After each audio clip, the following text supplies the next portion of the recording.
오늘 여러분과 함께 은혜 받을 말씀은 시리즈 이기는 생명 얻기 시리즈 9번째 시간으로서 말씀의 제목은 젊은 관원과 늙은 삭개오의 이야기가 주는 영적 교훈이라는 제목이 되겠습니다.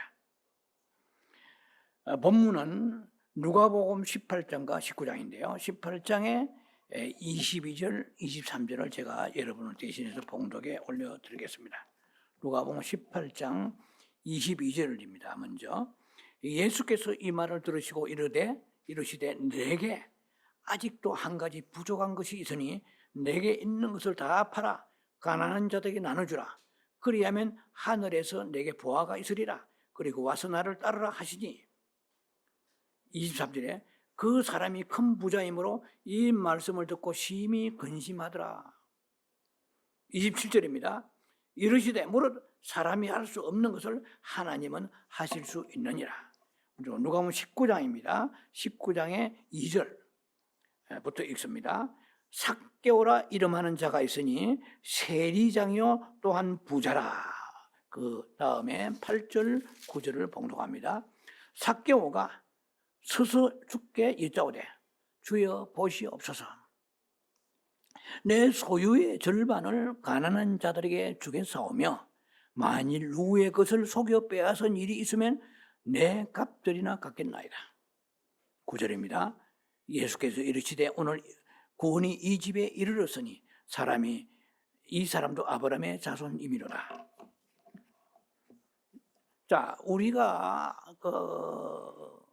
한 생애를 살아가는 데 있어서 항상 인생은 염려와 근심으로 살아갑니다. 정말 모세 같은 위대한 지도자도 10편 90편 10절에 보면 사람이 연수가 70이요 좀 오래 살면 강건하면 80이라. 연수의 자랑은 수고와 슬픔뿐이니이다 그랬어요. 자, 신약 성경에 보면은 염려, 근심에 대한 말씀이 많이 나옵니다. 요한복음 14장 1절에도 너희는 마음에 근심하지 말라. 하나님을 믿으리도 나를 믿으라. 여러 가지 종류의 근심이 있겠지만은 어찌하든 헬라로 메린나주라 하죠. 근심. 쪼개지다 이런 뜻이. 마음이 갈라지고 쪼개지는 거예요. 집중이 안 되는 거죠. 그 근심의 문제 때문에 그 기쁨에 집중이 되지 않고 마음이 찢어지고 갈라지는 것입니다. 빌립보서에도 4장 6절에 너희는 아무것도 염려하지 말라고 그랬어요. 이것도 근심에서 오는 거죠. Don't be anxious about anything. 아무것도 염려하지 말라. 오직 기도와 간구로 너희의 구할 것을 감사하고 하나님께 아뢰라 그랬어요. 이 답이 나와 있어요. 왜 그러면 우리가 근심합니까? 안 되기 때문에 근심하는 거예요. 못하기 때문에 근심하는 거예요. 해결이 안 되든지 아니면 고쳐지지 않든지 성격이 안 고쳐질 수도 있고 병이 안 고쳐질 수도 있죠. 고치지 않든지 아니면은 무엇이 바뀌지 않든지 안 되기 때문에 그런 거거든요. 그래서 우리는 근심이 오게 됩니다.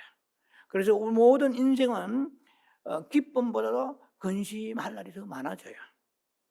그래서 인생은 근심 덩어리입니다. 하나님께 감히 표현하기를 덩어리라고 표현할 수는 없지만 하나님은 완전 소망의 전부이십니다. 하나님은 근심이 없으신 분이죠. 성령이 우리에게 임하면 근심이 떠나가죠. 성령은 기쁨의 영이거든요. 그래서 우리가 왜 이렇게 근심하느냐, 아까 제가 말씀드린 것처럼 돌파가 안 돼요. 브레이크스루, 무엇이 돌파가 안 되기 때문에 그래요. overcome, 무엇이 극복이 안 돼요. 해결이 안 돼요. 솔루션, 해결이 안 되는 거예요.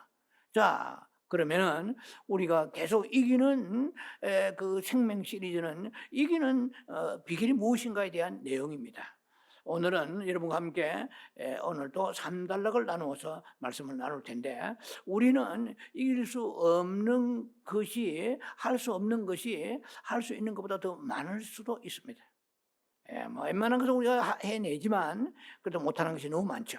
그래서 오늘 내용의 그 주제의 포커스를 어디에 초점을 두고 들어야 되느냐면은 한 가지 혹은 한 가지 그 이상의 부족한 것, 내가 할 수 없는 문제, 그것에 대한 해결의 비결을 실마리를 풀어나가겠습니다. 자, 첫 번째 단락에 들어갑니다. 이김의 첫째 조건은 도저히 내가 할 수 없다는 것을 발견하는 것입니다. 자, 이것은 지난 시간에 얘기를 했었습니다만은 오늘도 좀 더 보강해서 정리하면서 1단락에 들어가겠습니다. 자, 이기는 첫째 조건은 뭐니 해도 내가 이길 수 없다는 그 문제를 발견하는 것이고, 그리고 고백하고 시인하는 것입니다. 도저히 나는 할 수 없습니다. 그래서 끝나서는 안 되겠죠. 자, 그래서 이김이란 그러면 정의, 이긴다는 그 정의는 무엇이냐 말이야. 그거 뭐 다 아는 말씀이죠. 승리하는 거죠. 지지 않고 패배하지 않고 내가 이기는 것이죠. 그런데 우리가 그 기독교 신앙 안에서 이긴다는 것은 그리스도가 우리에게 주시는 이김을 말하는 것입니다. 세상에서 출세하고 뭐 경쟁에 이기는 그 이김이 아니에요. 우리는 그리스도께서 우리에게 주시는 이김은 뭡니까? 선물이에요.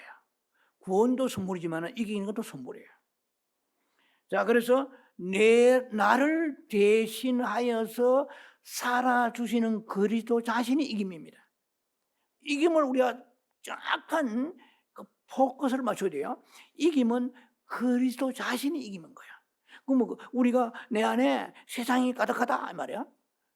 뭐 염려, 근심, 세상 것이 가득하다 그러면 이 사람 못 이기는 거야.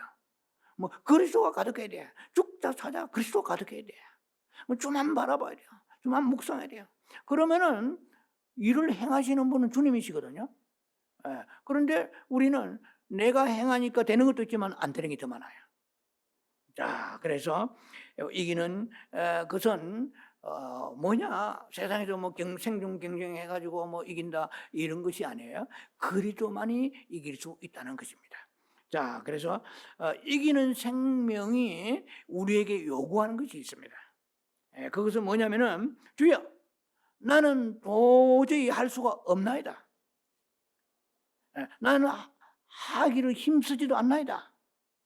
주께서 나를 대신하여 주옵소서. 여러분, 이 대신의 신학인데, 대신하는 거, 이게 대속이라는 말도 거기서 나온 거예요. 리디엠션 이렇게 나오는 건데, instead of 대신하는 것이죠. 주께서 나를 대신하여 made Lord, take my place. 나를 대신하여 주옵소서. 그러니까 내가 해서 되는 것은 주께서 굳이 대신해 달라고 기도하지 않아도 되겠죠. 우리가 루틴의 삶, 뭐 일어나고 밥 먹고 샤워하고 주님 대신하여 샤워해 주옵소서 이렇게 하는 사람이 없을 거예요. 내가 할 수 있는 것은 내가 하는 것입니다. 이거는 일상생활 속에서 하나님의 우리에게 주시는 일반적인 은총의 힘입니다. 그건 나만 그런 게 아니고 예수 안 믿어도 다 해요. 예수 안 믿어도 일어나 샤워하고 아침에 그다음에 할 수 있는 거 준비하고 직장 가고 다 하잖아요. 이런 일상적인 얘기가 아니고 일상사를 넘어서서 나의 부족함 고칠 수 없고 해결할 수 없고 바꿀 수 없는 이런 모든 것들에 대해서 포커스를 두고 제가 여러분과 함께 말씀을 나누는 것입니다. 주여 나는 할 수 없습니다. 그래서 주께서 나를 대신하여 주옵소서. 자, 이 성경 전체가 그렇게 다 맥락으로 이어졌다는 것을 여러분 발견할 수 있을 거예요. 말씀을 들어보시면. 자, 그래서 만약 여러분들이 사고를 패러다임을 전환시켜야 돼요.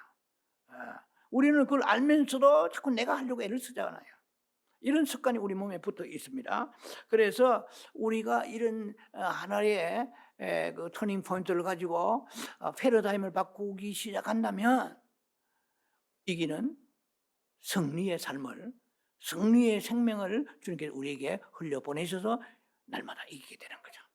근심에서 이기고 염려에서 이기고, 그 다음에 질병도 마찬가지입니다. 하나님은 못 이기시는, 못 고치시는 질병이 없으시잖아요. 왜? 올마이티가 하시니까. 그럼 말만 우리가 전능하시다, 무한한 능력을 가지고 계시다 하지만은 실제로 내 삶 속에 그 능력이 하나님이 들어오시지 못하시고 안 하신다면은 날마다 지는 생활이잖아요. 질병에 지고, 그다음에 미움에 지고, 상처받고, 그다음에 염려 근심은 기본이고 매일 지는 거야. 그래서 이기는 것이 없는 그런 삶을 우리가 살아서는 안 될 것입니다. 그래서 우리가 이렇게 주님께 의탁하고 주님께서 대신 모든 것을 나를 위하여 대신하여 주옵소서 하고 고백하고 거기에 삶의 그 사고의 포인트를 전환시킨다면 영어로 말하면 immediately, 즉시로 주님께서는 일을 하시면서 우리 삶의 역사가 나타나게 되는 걸 보게 될 것입니다. 그런데 우리 주님께서 전능하시지만은 예수님이 고향에 가서도 능력을 행하지 안 하셨잖아요. 못 하셨잖아요. 그러니까 우리가 불신하면 안 되는 거거든요. 하나님이 우리에게 구하실 수 없는, 그러니까 구하다 에스크하는 구하는 그런 것이 아니고, 여기서는 세이브도 아니고 영어로 꼭 얘기하면 레스큐가 되겠죠. 하나님 우리에게 그 해결할 수 없는 그런 무리들이 있는데 어떤 종류의 사람들이냐 이 말이에요. 이거는 내가 도저히 할 수 없는 것을 은연중에 알면서도 무모하게 계속해서 시도하는 거예요. 이걸 바꾸고 말하면 하나님께 의탁하기보다도 내 힘으로 해보려고 하는 거야. 이것이 굉장히 대단히 참 지구력이 있고 굉장하다, 도전력이 있다 이렇게 생각하지 모르지만 주님은 기뻐하지 않으십니다. 주님이 우리를 만드실 때에, 우리를 지으실 때에 할 수 없는 것이 더 많습니다. 왜냐하면 율법을 주신 목적을 지난번에 주일에 설교한 거 기억나실 거예요. 율법을 주신 목적이 뭡니까? 지키라고 주셨어요? No. 지킬 수 없다는 것을 깨달으라고 율법을 주시다고 했잖아요. 그러니까 하나님은 우리가 할 수 없는 것이 무엇인가를 너무나 잘 아실까요? 모르실까요? 잘 알고 계세요. 우리가 할 수 없는 것이 너무 많다는 것을 하나님은 아시면서 우리를 지으신 거예요. 왜? 그 못하는 것은 나에게 맡기라, 그 공을 내게 넘겨라, 내가 하리라, 이런 뜻이 아니겠습니까? 자, 그래서 우리는 무모하게 도전합니다. 신념을 가지고 도전합니다. 예를 들면 에르베스도 산 최고 높은 봉우리 뭔지 안티프로스가 잘 모르겠는데 그런 봉우리에 도전해서 깃발 꽂고 굉장히 그 승리에 도취한 사람들의 얘기가 많습니다. 그러나 많은 등반가들이 에베레스트 산에 묻혀 얼음 속에 묻혀 있습니다. 인간은 계속해서 도전하려고 하는 것이 다 좋은 게 아니에요. 자, 그래서 그 도전해가지고 자기 성취, 자기 만족, 이게 무슨 의미가 있습니까? 자, 그래서 그렇게 생각 안 하겠지만은 참 무모한 도전은 하나님이 쉽게 말릴 수가 없는 거야. 그럼 네가 한번 해봐라 말이야. 꼭 네가 그렇게 자신 있으면 한번 해봐라. 우리가 할 수 없잖아요. 그러면 우리에게 오는 것은 뭡니까? 실망과 좌절과 슬픔과 근심밖에 없습니다. 안 되니까. 자, 그래서 하나님은 우리에게 그 자신의 생명을 나타내시기 위해서 성령으로 우리 안에 들어오셨습니다. 그래서 문제는 우리가 그 많은 일들을 자신도 모르게 무의식적으로 붙잡고 있어요. 내려놓아야 할 것들과 붙잡을 것들을 구분하지 못하고 살고 있는 것입니다. 만약에 우리가 자신이 스스로 어떻게 모든 걸 해보려고 이렇게 노력을 할 때에 하나님의 은혜는 나가버립니다. 만약 그리스도가 우리를 대신하여 이기는 것이 아니라면 우리가 이기는 것이죠. 주님이 우리를 부르실 때 그렇게 하라고 부르신 게 아니에요. 네가 싸워 이기라 그래 부르신 게 아니거든요. 내가 이겨주리라 하고 부르신 것이거든요. 얼마나 우리는 하나님의 행복한 선택을 받은 사람입니까? 주님이 이겨주시고 하시겠다는데 굳이 내가 하겠다고 하니까 인생이 무거운 짐으로 짓눌려 오늘도 끙끙거리며 살아가고 있는 것입니다. 자, 그래서 주님은 우리에게 생명의 부족함을 보충하는 그러한 사역을 하시는 정도가 아니에요. 우리가 엔진 오일이 보충한다 간다, 그런 정도 아니에요. 보충이 아닙니다. 그거는 뭐 알파요 오메가입니다. 주님은 처음이요 나중이고 A부터 Z까지요. 뭐 가나다라 기역부터 희역까지요. 그 모든 것을 주님이 하십니다. 예, 목사님, 모든 걸 다 주님이 하신다고 그렇게 하면 우리는 할 것이 없네요. 그렇지는 않습니다. 우리는 하나님 앞에 어떤 존재냐 하면은, 하나님은 손이라면 우리는 장갑에 불과한 존재입니다. 그리고 장갑이 일을 하지 않아요. 손이 일을 하는 거야. 그 손에 쓰임 받는 것이 장갑이죠. 우리는 하나님의 손에 쓰임 받는 게 헌금을 드리고 전도하고 봉사하고 하나님의 일을 하는 게 한두 가지가 아니잖아요. 그것은 뭐냐면은, 그것은 내가 하는 것이 아니요, 나는 그 하나의 장갑에 불과합니다. 주님이 일을 하시는 거예요. 사도 바울은 고린도 15장 10절에 그 사도 바울이 나의 나 된 것은 하나님의 은혜라고 그랬잖아요. 예, 내가 주신 은혜가 헛되지 아니하여 내가 사도로서 많은 일을 하였어요. 일을 했어요, 안 했어요? 했지. 지금 제 설교를 잘못 오해하면 곡해하면 안 됩니다. 해는 해요. 사도가 사도 바울이 내가 다른 사도보다 많은 일을 한 것은, 이것은 내가 한 것이 아니에요. 나와 함께 하신 하나님의 은혜로다. 은혜가 일을 하였다 이 말이에요. 본질적으로. 이해가 되십니까? 그런 엄청난 사역. 네, 보통 사람이 감당할 수 없는 그런 사역을 사도 바울은 돌파하면서 했지만은, 그러나 자기가 했으면서 내가 한 것이 아니요, 나와 함께 하시는 하나님의 은혜로다 이랬다 이 말이에요. 자, 주님은 우리 안에서 대신하여 살기를 원하신다는 꼭 여러분들이 마음에 메모라이즈 하시고 잘 각인시키시길 바랍니다. 만일 우리가, 그런데 오늘까지 이렇게까지 여기까지 설교를 들어보니까 별 어렵지 않는 것 같습니다라고 생각을 할 수 있을지 모르지만, 이게 중요한 하나의 비결이 또 이게 있는데 다른 것이 아니고, 주님이 나를 대신하여 살아주시고 대신하여 일하시기를 원하신다면 꼭 필수적으로 이게 부딪히는 것이 있는데, 그것이 뭐냐면은 우리가 죽어야 합니다. 살면서 죽어야 되는 거야. 살아있으나 죽어야 되는 거야. 자아가 죽어야 되죠. 나의 자아가 죽어야 되고요, 살지 말아야 됩니다. 그리고 나는 죽고 예수만 살아야 합니다. 그러므로 여기에 길이 하나 있습니다. 도저히 나는 할 수 없음을 시인하고 인정하고 고백하면서 주님 앞에 내가 자신을 내려놓는 것입니다. 자, 지금까지 우리가 살아오면서 영적인 전투든 무엇을 여러 가지 많은 싸움 속에서 이기는 것도 있지만 패배의 삶을 산 것도 많습니다. 시편의 35편의 1절 2절에 이렇게 말씀하십니다. 여호와여, 하나님이시여, 나와 다투는 자와 다투시고. 여러분이 다투요, 하나님이 다투게 하세요? 여러분이 나서지. 나와 싸우는 자가 싸우죠. 여러분이 싸우잖아요. 나가서 박이 터지게 싸우는 거예요. 피 흘리면서.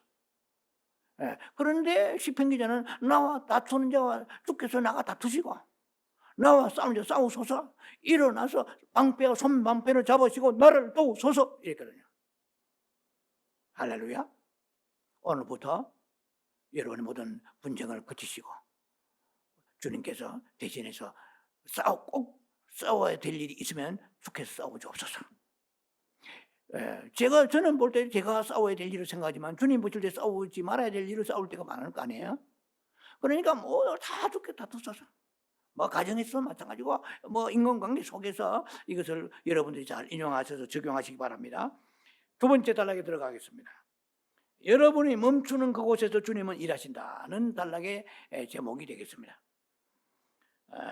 우리가 일을 하고 있는 곳에 하나님이 함께 일을 한다. 보통 우리가 동력한다 이렇게 얘기하지만, 사실은 하나님은 반은 하나님이 하시고 반은 우리가 일하는 게 아니에요. 전폭적으로 하나님이 일을 하신다는 것을 우리는 확신을 가져야 됩니다. 자, 그래서 우리가 언제든지 내가 할 수 없는 일을 멈출 때에 그때 근심이 떠나죠. 한번 생각해 보세요. 이 젊은 관원이 왜 근심했나요? 자기가 할 수 없기 때문에 근심한 거 아니에요? 젊은 관원이 네 소유를 가난자 나눠주고 나를 따라하니까 이거는 할 수 없잖아요. 내가 할 수 없을 때 근심이 시작되는 거거든요. 그러니까 오늘 이 영적인 교훈에서 왜 삭개오가 튀어나오냐 말이에요. 예수님이 지금 삭개오와 젊은 관원을 비유하고 계시는데 우리 눈치를 못 채고 있는 거야. 그냥 성경을 잘라가지고 누가복음 18장만 열심히 설교하고 열심히 읽고 묵상하면 되는 게 아니에요. 성경 흐름을 잘 연결시켜야 됩니다. 제가 왜 이 두 가지를 이렇게 약간 믹스팅하고 이게 두 가지를 결합시키면서 말씀을 나누냐면 두 가지 교훈 속에서 하나님이 우리에게 하시고자 하는 말씀이 있는 거예요. 그래서 제목이 이 삭개오와 그 젊은 부자의 주는 그 영적인 교훈이 뭐냐 이 말이야. 이게 우리가 발견하면 오늘 메시지는 여러분에게 그 완전히 축복의 메시지가 될 것이고 승리의 메시지가 될 것입니다. 자, 그래서 내가 할 수 없는 일을 멈춰야 되는데 이 부자의 젊은 청년은 멈추지 않았죠. 자기 생각에 그대로 따라가니까 어떻게 해요? 근심으로 돌아가 버리는 거예요. 이 시선을 예수님께 돌리지 못한 것입니다. 여러분도 근심할 때 시선을 예수님께 자꾸 돌려요. 오늘 찬양 드린 것 같이 주만 바라봐요. 언제나 주만 바라봐야 돼요. 자, 출애굽 14장에 14절에 여호와께서 너희를 위하여 싸우시니 그랬어요. The Lord will fight for you. 여호와께서 너희를 싸우시란 말이에요. 너는 이래요. 보내 너희는 가만히 있을지어다 그랬어요. 너희는 가만히 있을지어다. You need only to be still. 영어 성경은 너희는 가만히 있으란 말이야. 왜?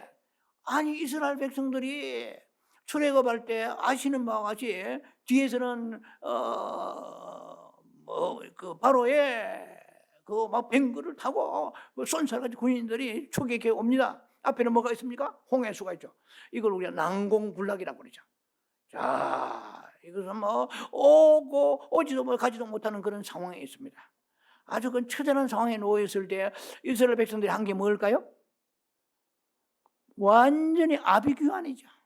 아우성입니다. 원망불평입니다. 애굽에서 차라리 우리야 애굽 사람 섬기고 막 거기 죽든 나 둘 텐데 왜 끌고 와가지고 지금 이렇게 우리가 사면초가 되어서 죽게 만드느냐.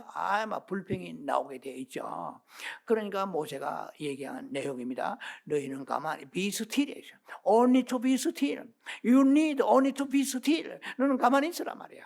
주께서 the Lord will fight for you. 주께서 싸워주시리라. 이거 주께서 싸워주신다. 너희 택도 없다. 너희가 어떻게 바로 군대 싸워? 이 홍해에서 싸워? 다 가서 물속에 빠져 죽지 익사하지 뭐 어떻게 이 물이라는 자연을 싸웁니까? 미국에 여러분 살기 좋은 세계 살기 좋은 나라가 많지만은 미국만큼 부유한 나라가 있습니까? 토네이도 뭐 어제도 그제도 계속 뉴스에 날아갑니다. 천천하게 집을 짓고 그게 정성을 다하여 투자해 집을 짓지만은 그 집 닦아리 날아가서 한순간입니다. 가비약게 아주 고무풍선처럼 날아가 버려요. 이 자연의 그 위대함이랄까, 위대함, 자연의 능력이랄까요? 자연의 그 거대한 힘을 인간이 못 이기죠. 앞에 홍해수가 있는데 걷는다는 거 상상이 안 되잖아요. 그건 내가 살아. The Lord will fight for you. 내가 너희를 위해 애국 군대가 싸우고 이 물에 대한 두려움도 내가 싸워주리라. 할렐루야. 그래 비스틸이야. 그쳐라. 근심, 염려, 불평, 이거 다 그두어라. 그만두라 이 말이에요. 결국은 어떻게 됐습니까? 홍해수가 열렸지 않습니까? 주님은 이런 말씀 속에서 오늘 이 신약에 살고 있는 이 현대 복잡한 우리 삶 속에서 적용이 돼야 돼요. 우리가 싸울 게 한두 가지입니까? 내가 나 싸우고 그래가지고 상처받고 기진하고 맥진하고 탈진하고 살아가지 않아요? 남는 것은 우리 안에 근심과 슬픔밖에 없게 되는 것이죠. 자, 우리가 언제 그리스도가 그리스도 될 수 있을까요? 한번 여러분 마음속에 대답을 해보세요. 그리스도가 그리스도 어떻게 해야 될 수 있습니까? 제가 답을 드리겠습니다. 내가 아니요 일 때 그리스도가 그리스도 되는 것입니다. 할렐루야. 내가 아니요. 여러분들은 어떻게 내가 기요 하잖아요. 내가 아니요 해야 돼요. I'm not. 나는 아니요 해야 돼요. 그런데 내가 기다고 얘기해요. 자, 그러면은 그리스도가 그리스도 될 수 없고 우리의 속에 생명이신 그리스도가 일을 하실 수 없고 이겨 주실 수 없는 것입니다. 자, 그래서 우리는 그리스도에게 전폭적으로 의지하면서 나가야 됩니다. 자, 오늘부터 우리가 하지 못하는 일들, 바꿀 수 없는 것들 한두 가지입니까? 습관, 어떤 것은 나쁜 습관이라든지 중독 같은 것도 있잖아요. 끊지 못하는 게 한두 가지입니까? 바뀌지 못하는 성격, 그리고 해결되지 않은 문제들. 자, 이제는 지금까지 그렇게 실험하고 애를 써봐도 안 되면 어떻게 해요? 내려놓아야 됩니다. 자, 그래서 이 모든 것을 주님께 의탁하라고 주님은 베드로전서 5장 7절에 우리에게 위로의 말씀을 주십니다. 소망의 말씀을 주십니다. 이게 시편 55편 22절을 제가 지난 설교도 소개했습니다. 제가 늘 좋아하는 말씀 중에 하나입니다만 시편 55편 2절에 너의 짐을 여호와께 맡기라 그랬어요. Cast your cares on the Lord. 너의 짐을 여호와께 맡기라. 그럼 He will sustain you. He will sustain. 잡아주다, 지탱하다, 이렇게 하는 거거든요. 주께서 너를 견고히 너를 붙들어 주시리라. 이거는 굉장히 중요한 구절입니다. 그런데 그때도 뭐라고 썼습니까? 캐스트라는 단어를 썼습니다. 캐스트는 등장인물이죠. 또 던지라는 뜻도 던져. 너희의 문제를, 베드로전서 5장 7절에 너희 염려를 cast all your anxiety on him because 그가 he cares for you. 할렐루야. 우리 성경에 어떻게 되어 있어요? 너의 짐을 여호와께 맡기라. 그러면 그가 권고하시리라. 좀 이 단어는 영어 성경에서는 because he cares for you 되죠. 그가 너를 어떻게 해요? 보살펴 주시리라 되죠. 권고하시다는 조금 우리의 약간 생소합니다. 이거는 부추기고 이런 뜻인데 왜 그렇게 번역을 했는지 모르겠는데 영어 NIV 성경은 because he cares for you. 그가 너를 보살펴 주시리라. 왜? 네 짐을 내게 맡기기 때문에. 얼마나 후련합니까? 짐을 맡겨버리는 거. 그것은 내 짐이 주의 짐이 되는 거야. 주님은 어떤 것도 무겁지 않습니다. 우리는 너무 무거운 게 많아요. 그리고 주님이 이 땅에 오시 십자가에 죽으신 것은 딸랑 우리가 구원만 하기 위해 죽으신 것이 아니고 짐을 맡으려고 오십니다. 시편에 보면 나와 있죠. 68편에 보면 날마다 내 짐을 지시는 주라고 그랬어요. 할렐루야. 오늘 또 여러분 짐을 지고 왔어요. 그래서 이 시간 예배 드리면서 짐을 지고 가면 안 됩니다. 내려놓아야 돼요. 내 짐을 여기 맡기라. 그러면 내가 너를 어떻게 해요? 권고하시리라. 내가 너를 돌봐주시리라. 케어하리라. 할렐루야. 얼마나 소망의 메시지입니까? 그리고 시편 37편 5절에 보면은 너의 길을 여호와께 맡기라 그랬어요. 너의 길을 your way to the Lord. commit your way to the Lord. trust in him. 저를 의지하면, 영어 성경 저를 의지하면, 저를 믿으면 trust in him. He will do this. He will do it. 그가 이 일을 하시리라. 너의 인생의 길, 무거운 인생의 짐들이 너무 많지 않느냐? 한두 가지 아니다. 그런 짐을 나에게 맡기라. 그때는 commit라는 단어를 썼어요. commit your way to the Lord. trust in him. He will do this. He will do it. 그가 그것을 하리라. 주께서 하시리라. 아니 주님이 하시겠다는데 굳이 내가 붙잡고 왜 있느냐는 거예요. 우리가 이 성경을 모르지 않지 않습니까? 알면 오늘부터 내려놓으시면 내 짐은 가벼워집니다. 여러분 주님께 맡겼다고 하는데도 아직 맡기지 않은 그 에비던스 증거를 제가 하나 가르쳐 드릴까요? 여러분이 주님께 기도하면서 맡겼다 하는데 아직도 마음에 근심 염려가 있으면 맡기지 않은 거예요. 던져버린 거예요. 돌 던지듯이.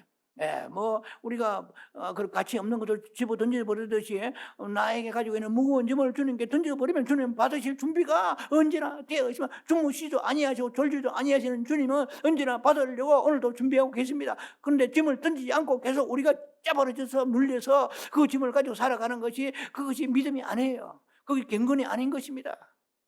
할렐루야. 내 짐을 가볍게 하시기 위해서 주님이 오시는 거예요. 날마다 내 짐을 지시기 위해서 오신다고 시편 68편인가 보면 나와 있습니다. 자, 그래서 부자 젊은 관원이 왜 근심하고 돌아갔습니까? 이 성경은 안 나와 있지만 제가 목사하며 생각해 본 거예요. 왜 젊은 부자가 근심하며 돌아갔냐면은 내가 할 수 없는 문제니까 주님도 과연 하시겠나? 거기까지 생각을 했는지 안 했는지 모르지만 제 생각입니다. 이 사람이 근심하게 돌아간 것은 그 문제를 주님은 해결할 수 있다고 생각을 꿈에도 못한 거야. 자기 생각의 그 카테고리에 갇혀서 내가 알토란같이 모은 이 돈을 어찌해서 일면식도 없는 사람에게 나누어준다? 나는 못해요. 자기에만 집착한 거예요. 그러나 시선을 돌렸습니다. 이제 누가복음 19장에 이제 3달러 들어가면 시선을 돌리라고 말씀하십니다. 그런 말씀 없지만은 묵은 중에 그렇게 주님 메시지를 주십니다. 그래서 부자는 자기 생각 속에 갇혀서 산 거예요. 나는 할 수 없다? 그러니까 뭐가 옵니까? 근심밖에 없는 거예요. 부자는 근심만 들어갔습니다. 도저히 할 수 없다는 거죠. 예. 자, 그렇지 않습니다. 주님은 하십니다. 주님은 못 고치시는 병이 없고, 주님은 못 바꾸시는 성격이 없습니다. 모든 건 주님이 하셔요. 로카에스 라피아사. 자, 갑자기 방언이 나오는데요. 성령 하나님의 역사에 주옵소서. 할렐루야. 주님은 역사하실 것입니다. 할렐루야. 네. 자, 그래서 주님은 하십니다. 이게 얼마나 주님이 기뻐하시는 고백인지 몰라요. 나는 못하지만 주님이 하시면, 지난 시간에 제가 설명드렸잖아요. 도저히 나는 할 수 없습니다. What is impossible with man is possible with God. 누가복음 18장 27절을 기억하시 바랍니다. 나는 할 수 없어요. 하나님 하십니다. 얼마나 기뻐하지 몰라요. 하나님 능력이 무한하신데 그런 고백을 한 사람 많지 않아요. 그런 고백으로 살아가는 역사가 있을 때 주님이 일하십니다. 이 부자가는 성경에 없는 겁니다. 부자가는 만약 그날 너는 너의 소유를 나눠주라, 가난한 사람 나눠주라 하는데 부자가는 주여 죽었다 깨나도 더 할 수 없습니다. 그러나 당신이 하시옵소서. 주께서 하시옵소서 하면은 이 사람이 근심이 떠나가고 나눠줄 수 있죠. 왜? 은혜가 임하니까. 은혜가 임하지 않으면 돈이 보이지만 은혜가 임하면 하나님이 보이고 역사가 나타나게 되거든요. 세 번째 마지막 단락에 들어가 정리합니다. 젊은 관원과 늙은 삭개오의 이야기가 주는 교훈입니다. 영적 교훈. 누가복음 18장은 젊은 관원의 얘기고 누가복음 19장은 늙은 부자 삭개오 얘기입니다. 제가 늙은이라는 관행사 수식어를 왜 붙였냐면 이 삭개오는 2절에 읽은 바와 같이 세리장이에요. 요새 말하면 세무서장이에요. 국장이에요. 그냥 세리만 되어도 그 시간이 많이 흘러야 그 세리만 되어도 쉽지 않지만 시간이 많이 흘러야 세리장이 되는 거예요. 그러면 세리장 되려면은 40 내지 50 좀 많이 쳐주면 60까지 될 수 있는 거예요. 그래서 오늘 여러분들의 그 설교를 듣는 중에 제가 늙은 부자라고 쓴 이유가 거기에 있는 거예요. 젊은 관원은 성경에 나와 있어. 그런데 늙은 부자란 말은 없어요. 그것은 제가 성경을 상고하면서 제가 생각해 내는 것입니다. 늙은 부자요. 그런데 젊은 관원과 늙은 부자의 대칭적인 영적인 스토리입니다. 오늘 여러분들이 듣고 있는 말씀은 이해가 되시죠?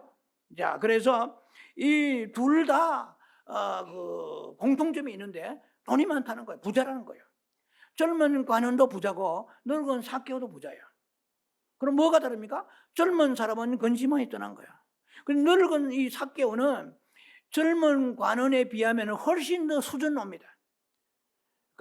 이희성의 좀 옛날 단편 소설입니다만 남산골 딸깍발의 말이 있어요. 이 부자는 삭개오는 구두쇠요. 좀 제가 농담 곁들여 말씀드리면 구두 밑창에다 쇠를 박아 당겨. 왜? 구두가 아까워서 안 닳게. 구두쇠야 찔찔 걷고 다녀. 이 사람은 수준 높아요. 왜? 이 세리란 것은요, 이 이스라엘 백성들한테 엄청난 욕을 얻어먹고 사는 사람이에요. 왜냐하면 로마의 공무원이죠, 쉽게 말하면.